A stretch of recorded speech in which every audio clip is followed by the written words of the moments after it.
আকাশবাণী কলকাতা স্থানীয় সংবাদ পড়ছি সংযুক্তা সিংহ। বিশেষ খবর। এবছরের ডিসেম্বর থেকে আবাস যোজনায় 11 লক্ষ পরিবারকে বাড়ি করার প্রথম কিস্তির টাকা দেবার জন্য সমীক্ষায় কেন্দ্রের সঙ্গে বিবাদের বিষয়গুলি বাদ দেবার সিদ্ধান্ত হয়েছে। দীর্ঘ আইনি জটিলতা শেষে উচ্চ প্রাথমিকে 14,052 জনের প্যানেল আজ প্রকাশ করেছে এসএসসি। আরজিকর কাণ্ডের প্রেক্ষিতে সরকারি হাসপাতালে বেসরকারি নিরাপত্তা কর্মীদের রাজ্য সরকার প্রশিক্ষণ দেবে। এদিকে আরজিকরে হুমকি সংস্কৃতির তদন্তকারী কমিটির সামনে 12 জন অভিযুক্তের হাজিরাকে কেন্দ্র করে আজ পরিস্থিতি উত্তপ্ত হয়ে ওঠে। উত্তর চব্বিশ পরগনার বসিরহাটের তৃণমূল কংগ্রেস সাংসদ হাজী নুরুল ইসলাম প্রয়াত। নতুন করে নিম্নচাপের ভ্রুকুটিতে রাজ্যের 18টি জেলায় সতর্কতা জারি করা হয়েছে। আসছি বিস্তারিত খবরে। মুখ্যমন্ত্রীর ঘোষণা মতো চলতি বছরের ডিসেম্বর মাস থেকেই রাজ্য সরকার আবাস যোজনায় 11 লক্ষ পরিবারকে বাড়ি করার জন্য প্রথম কিস্তির টাকা দেওয়া শুরু করে দেবে। এজন্য পুজোর আগেই রাজ্য জুড়ে প্রাপকদের তালিকা খতিয়ে দেখতে চূড়ান্ত পর্যায়ের সমীক্ষা শুরু হচ্ছে।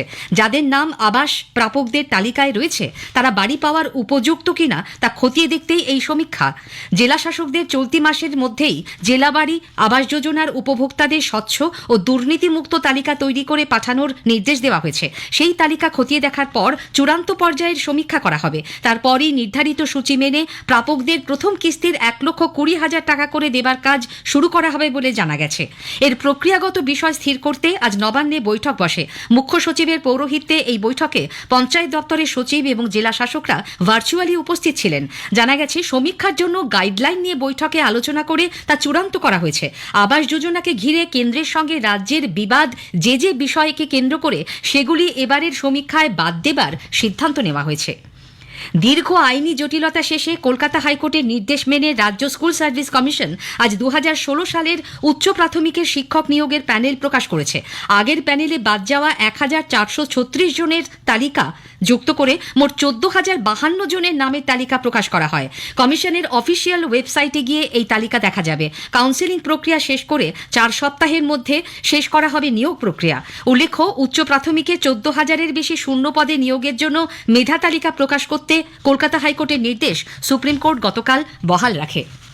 আরজিকর কাণ্ডের প্রেক্ষাপটে সরকারি হাসপাতালের ওয়ার্ডে বহিরাগতদের আটকানোর পাশাপাশি কর্মরত চিকিৎসক, নার্স সহ স্বাস্থ্যকর্মীদের সুরক্ষায় কলকাতার সমস্ত মেডিকেল কলেজ হাসপাতালের বেসরকারি নিরাপত্তা কর্মীদের প্রশিক্ষণ দেবার সিদ্ধান্ত নিয়েছে রাজ্য সরকার। কলকাতা পুলিশের আধিকারিকদের দিয়েই তাদের প্রশিক্ষণ দেওয়া হবে। আরজিকর হাসপাতালে তরুণী পিজিটি চিকিৎসকের ধর্ষণ, খুনের ভয়ঙ্কর ঘটনার জেরেই এই পদক্ষেপ বলে খবর। চিকিৎসকদের মনে নিরাপত্তা নিয়ে আস্থা ফেরাতে রাজ্য সরকারকে উপযুক্ত পদক্ষেপ করতে বলেছে সুপ্রিম কোর্টও। রাজ্য স্বরাষ্ট্র দপ্তরের কাছ থেকে নির্দেশ পাওয়ার পর কলকাতা পুলিশের যুগ্ম কমিশনার সদর মিরাজ খালিদ কলকাতার সমস্ত থানার ওসি, ডিসি এবং যুগ্ম কমিশনারদের লিখিত নির্দেশিকা জারি করেছেন। ধাপে ধাপে এই প্রশিক্ষণ দেবে কলকাতা পুলিশ। আপাতত স্থির হয়েছে প্রথম পর্যায়ে 3 দিনের প্রশিক্ষণ দেওয়া হবে। আরজিকর মেডিকেল কলেজ হাসপাতালে হুমকি সংস্কৃতির বিষয়টি প্রকাশ্যে আসার পর তার তদন্তে গঠিত অভ্যন্তরীণ কমিটি আজ 51 জন অভিযুক্তের মধ্যে 12 জনকে ডেকে পাঠায়। তাদের দেখেই জুনিয়র ডাক্তাররা স্লোগান দিতে শুরু করলে পরিস্থিতি উত্তপ্ত হয়ে ওঠে। অভিযুক্তদের জিজ্ঞাসাবাদের পাশাপাশি সাক্ষীদের কথা শোনা হয়। জুনিয়র ডাক্তারদের স্লোগান প্রসঙ্গে তদন্ত কমিটির এক সদস্য জানান, দীর্ঘদিন ধরে বিভিন্ন ধরনের হেনস্থা, নির্যাতনের কথা তারা বলতে পারেননি। স্বাভাবিকভাবেই সেই ক্ষোভ এখন প্রকাশ পাচ্ছে। এদিকে চিকিৎসক পড়ুয়া তরুণীর ধর্ষণ ও খুনের ঘটনায় ধৃত প্রাক্তন অধ্যক্ষ সন্দীপ ঘোষ এবং তালা থানার প্রাক্তন ওসি অভিজিৎ মণ্ডলকে শিয়ালদা আদালত 30 সেপ্টেম্বর পর্যন্ত জেল হেফাজতের নির্দেশ দিয়েছে। চিকিৎসক তরুণীর দেহের প্রধান ময়না তদন্তকারী অপূর্ব বিশ্বাসকে আজ আবার সিজিও কমপ্লেক্সে তলব করে সিবিআই। আরজিকরের ফরেন্সিক মেডিসিন বিভাগের এই অধ্যাপককে এই নিয়ে টানা 4 দিন ধরে জেরা করছেন তদন্তকারীরা। একজন ডোম এবং মর্গের এক কর্মীও আজ সিজিও কমপ্লেক্সে যান। গত রবিবার সিবিআই এর দপ্তর থেকে বেরোনোর সময় অপূর্ব বিশ্বাসের একটি মন্তব্যে শোরগোল পড়ে গিয়েছিল। তিনি জানিয়েছিলেন, সেদিনই ময়নাতদন্ত না হলে রক্তগঙ্গা বয়ে যাবে বলে 9ই আগস্ট তাকে চাপ দিয়েছিলেন এক প্রাক্তন কাউন্সিলর। নিয়ম বিরুদ্ধভাবে সন্ধ্যায় ময়নাতদন্ত এবং তড়িঘড়ি দেহের সৎকারের বিষয়টি নিয়েও তদন্ত করছে সিবিআই। সন্দীপ ঘনিষ্ঠ এবং বহু চর্চিত উত্তরবঙ্গ লবির চিকিৎসক হিসেবে পরিচিত ডাক্তার সুশান্ত রায়কেও আজ সিজিও কমপ্লেক্সে ডাকা হয়েছিল। দুপুর 2টো নাগাদ তিনি হাজির হন, বেরিয়ে যান সন্ধে 6টার পর। কোচবিহারের মহারাজা জিতেন্দ্র নারায়ণ মেডিকেল কলেজে হুমকি সংস্কৃতি দুষ্কৃতীতে অভিযুক্ত 2 চিকিৎসক, কোচবিহার 1 নম্বর ব্লকের বিএমওএইচ দীপায়ন বসু এবং ওই ব্লকেরই আরেক চিকিৎসক সংবেদ ভৌমিককে কোচবিহার মেডিকেল কলেজে ঢুকতে নিষেধ করা হয়েছে। কলেজ কাউন্সিলের বৈঠকে আজ এই নিষেধাজ্ঞা জারির সিদ্ধান্ত হয় বলে জানিয়েছেন অধ্যক্ষ নির্মল কুমার মণ্ডল। আরজি করের ঘটনার ন্যায় বিচারের দাবিতে আজ কলকাতায় প্রদেশ কংগ্রেস এবং রাজ্য বিজেপি বিক্ষোভ কর্মসূচি পালন করে। হাজরা মোড়ের সমাবেশে বিজেপির রাজ্য সভাপতি সুকান্ত মজুমদার বলেন, তৃণমূল কংগ্রেস সরকারকে গণতান্ত্রিক পদ্ধতিতে রাজ্য থেকে অপসারিত করতে বিজেপি লড়াই চালিয়ে যাবে। আরজি কর কাণ্ডে পুলিশ যেভাবে তথ্য প্রমাণ লোপাটের চেষ্টা করেছে তাতে পুলিশ মন্ত্রী হিসেবে মুখ্যমন্ত্রীর লজ্জা পাওয়া এবং পদত্যাগ করা উচিত। আমরা গণতান্ত্রিক পদ্ধতিতেও আপনাকে সরাবো, তবুও আমরা আপনার পদত্যাগ চাইছি কেন? যদি লজ্জা থাকে তাহলে পদত্যাগ করুন। এই ধরনের পুলিশের প্রধান হওয়ার জন্য আপনার যদি লজ্জা থাকে, আপনার বিন্দুমাত্র ওই চেয়ারে বসে থাকার অধিকার নেই। সভায় বিরোধী দলনেতা শুভেন্দু অধিকারী বলেন, তরুণী চিকিৎসকের ধর্ষণ খুনের ন্যায় বিচারের দাবিতে 2.5 কোটি মানুষের স্বাক্ষর সংগ্রহ করে তা রাজ্যপালকে দেওয়া হবে। এই ঘটনার প্রতিবাদে একই দিনে কালীঘাট ও নবান্ন অভিযান কর্মসূচির কথাও জানান তিনি। আরজি করে তরুণী চিকিৎসকের ধর্ষণ খুনের প্রতিবাদে এবং প্রকৃত দোষীদের শাস্তির দাবিতে প্রদেশ কংগ্রেস ধর্মতলার ডোরিনা ক্রসিংয়ে আজ 2 দিনের ধর্ণা কর্মসূচি শুরু করেছে। নবনিযুক্ত সভাপতি শুভঙ্কর সরকার, অধীর রঞ্জন চৌধুরী, মনোজ চক্রবর্তী, কৃষ্ণা দেবনাথ প্রমুখ ধর্ণা মঞ্চে উপস্থিত ছিলেন।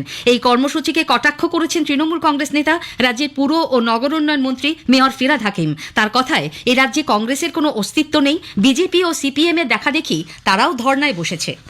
পূর্ব বর্ধমানের জেলাশাসক কে রাধিকা আয়ারকে স্বাস্থ্য দপ্তরের বিশেষ সিনিয়র সচিব পদে বদলি করা হয়েছে। তার জায়গায় নতুন জেলাশাসক হলেন আয়েশা রানী। তিনি মেদিনীপুর ডিভিশনাল কমিশনার ছাড়াও গ্রামীণ জীবন ও জীবিকা মিশনের অধিকর্তা ছিলেন। আয়েশা রানীর জায়গায় মেদিনীপুরের ডিভিশনাল কমিশনারের দায়িত্ব দেওয়া হয়েছে শ্রম সচিব অবনীন্দ্র সিংকে। পশ্চিম বর্ধমানের দুর্গাপুরে এক বিজেপি নেত্রীর বাড়িতে ভাঙচুর এবং তাকে মারধরের অভিযোগ উঠেছে তৃণমূল কংগ্রেসের বিরুদ্ধে। বর্তমানে তিনি মহকুমা হাসপাতালে চিকিৎসাধীন। 24 ঘন্টা কেটে যাবার পরেও পুলিশ কোনো পদক্ষেপ না করায় বিজেপি কর্মী সমর্থকরা আজ দুর্গাপুরের নিউ টাউনশিপ থানার সামনে বিক্ষোভ দেখান। দোষীদের গ্রেপ্তারের দাবিতে স্মারকলিপি জমা দেন তারা। স্থানীয় সংবাদ শুনছেন আকাশবাণী কলকাতা কেন্দ্র থেকে। উত্তর 24 পরগনার বসিরহাটের সাংসদ হাজী নুরুল ইসলাম প্রয়াত। আজ দুপুরে দত্তপুকুরের বহেরা গ্রামে নিজের বাড়িতেই শেষ নিঃশ্বাস ত্যাগ করেন তিনি। বয়স হয়েছিল 61 বছর। দীর্ঘদিন ধরে যকৃতের ক্যান্সারে আক্রান্ত ছিলেন সাংসদ। 2009 সালে লোকসভার ভোটে বসিরহাট আসনে তৃণমূল কংগ্রেসের হয়ে প্রতিদ্বন্দ্বিতা করে প্রথমবার সাংসদ হন হাজী নুরুল ইসলাম। 2014 নির্বাচনে জঙ্গিপুর আসনে কংগ্রেস প্রার্থী অভিজিৎ মুখার্জির কাছে তিনি হেরে যান।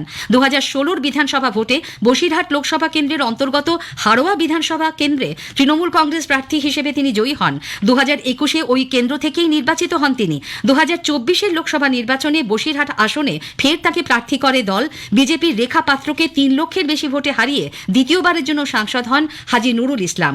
অশোকনগরে তৃণমূল কংগ্রেস বিধায়ক, জেলা পরিষদের সভাধিপতি নারায়ণ গোস্বামী আজ সাংসদের বাড়িতে গিয়ে তার পরিবারের প্রতি সমবেদনা জানান। পুর ও নগর উন্নয়ন মন্ত্রী ফিরহাদ হাকিম, বারাসতের সাংসদ কাকলি ঘোষ দস্তিদার, বিধাননগর পুর নিগমের চেয়ারম্যান সব্যসাচী দত্ত সন্ধ্যায় নুরুল ইসলামের বাড়িতে যান।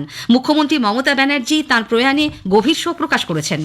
পশ্চিম মধ্য বঙ্গোপসাগরের ওপর নতুন করে তৈরি হওয়া নিম্নচাপ অঞ্চলের জেরে প্রবল বৃষ্টির আশঙ্কায় পশ্চিমবঙ্গের 18টি জেলায় বন্যার সতর্কতা জারি করা হয়েছে। ইতিমধ্যেই বেশ কয়েকটি জেলা বন্যা কবলিত। সেখানে পরিস্থিতি আরও খারাপ হতে পারে বলে আশঙ্কা করা হচ্ছে।